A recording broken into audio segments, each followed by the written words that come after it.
Picture an island, a private paradise, shrouded in mystery and scandal. Welcome to Epstein's private island. Situated in the azure waters of the Caribbean, this island is more than just a tropical paradise. Known as Little St. James, it's a 75-acre piece of land that once belonged to the controversial financier, Jeffrey Epstein. Epstein acquired this island back in 1998 for a whopping $7.5 million, transforming it into a private retreat for himself and his high-profile guests. Its appeal is undeniable. With its white sand beaches, palm-fringed landscapes, and a luxurious mansion overlooking the sea, it was the epitome of seclusion and tranquility. A place where the world's elite could escape from the public eye, a sanctuary where privacy was guaranteed. But as we soon learned, this paradise was not all it seemed.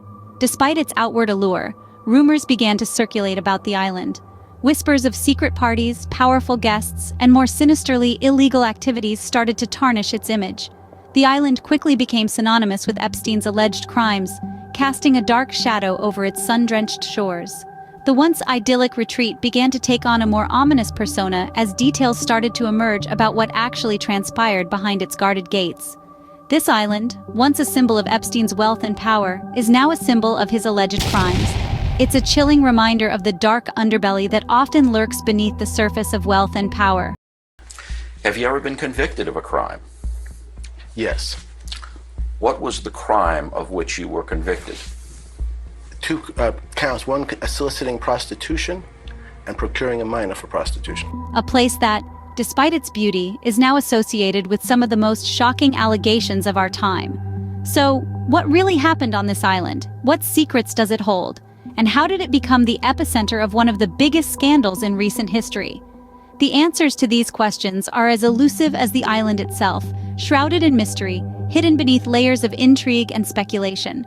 So what really happened on this island? Buckle up as we delve deeper into this mystery. Behind the lush greenery and pristine beaches, the island hides some peculiar facilities. Beyond the island's surface beauty, a closer look reveals some strange and incongruous structures. Perhaps most striking among them is a temple-like edifice perched atop a hill. Its blue-striped exterior and golden dome, coupled with its out-of-place architecture, are enough to pique anyone's curiosity. Some say it's a music room, others, a gym, and then there are those who believe it serves a more sinister purpose. The truth remains shrouded in mystery. Equally baffling are the underground facilities. Tunnels and subterranean chambers, their purpose unknown, crisscross the island. Rumors swirl around these underground spaces. Some speculate they were used for storage, others suggest they were places of refuge.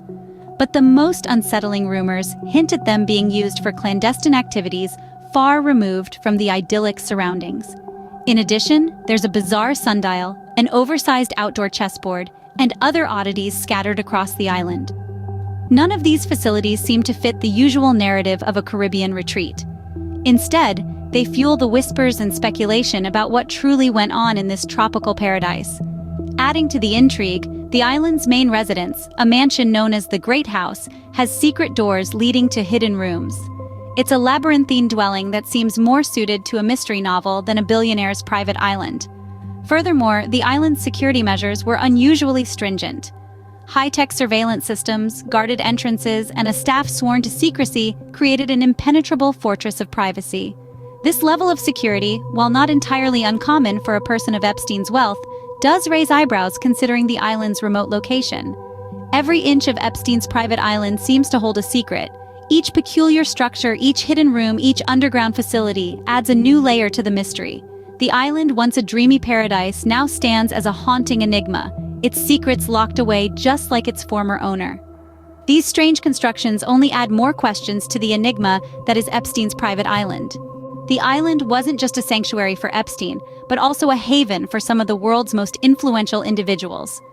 Mentioning names is a sticky business, but it's no secret that Epstein's private island played host to a veritable who's who of power players. From politicians to business tycoons and even royalty, the guest list reads like a roll call of the world's most influential people.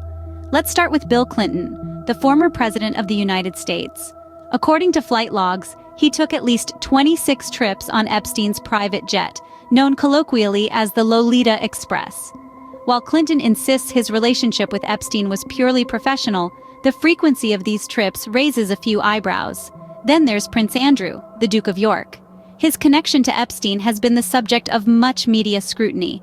Further fuel was added to the fire when a photo surfaced showing the prince with his arm around one of Epstein's alleged victims. Despite his strenuous denials, the association has undoubtedly tarnished his royal reputation. In the world of academia, we find the likes of Lawrence Krauss and Steven Pinker, both renowned intellectuals. Their presence on the island is puzzling.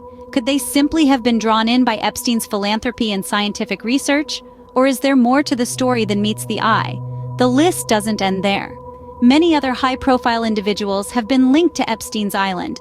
Some of these connections might be innocent, others perhaps not. But the key point here is the sheer concentration of power and influence that was present on this small piece of land. This is not to say that every high-profile guest was involved in Epstein's alleged activities. The aim here is to shed light on the web of influence that Epstein had spun around himself. Almost every trip that I did go on, there were young girls around. The allegations of illicit activities on the island are numerous and deeply disturbing. These aren't mere rumors or unfounded speculations. They're based on harrowing testimonies from victims and employees who've dared to break their silence, despite the risks involved. Former employees have recounted their experiences, painting a horrifying picture of the supposed paradise. They've spoken of an atmosphere of fear and coercion that permeated the island, a place where the rich and powerful could act without consequences, shielded from the prying eyes of the world. It's the victims, however, who've provided the most damning evidence of the darkness that lurked beneath the paradise. Their stories, while difficult to hear, are crucial in understanding the true nature of Epstein's island. They speak of manipulation and abuse, of innocence lost and lives irrevocably altered. Legal battles are being waged, with victims seeking justice and the world demanding transparency. Yet the full extent of what transpired within this private haven remains shrouded in secrecy. The public's curiosity is insatiable. The demand for the truth is deafening. The world watches, waits, and wonders what hidden truths lie beneath the surface of this island. The secrets it holds are not just about Epstein, but about a society that allowed such atrocities to occur in plain sight. The island, once a symbol of extravagance and power, now stands as a stark reminder of the questions that remain unanswered. Who else was involved? How deep does this rabbit hole go? And perhaps the most haunting question of all, how many other islands, literal or metaphorical, exist around the world, harboring similar secrets? These questions linger, echoing in the silence that follows each revelation. Until then, the island remains an enigma, its secrets buried deep within.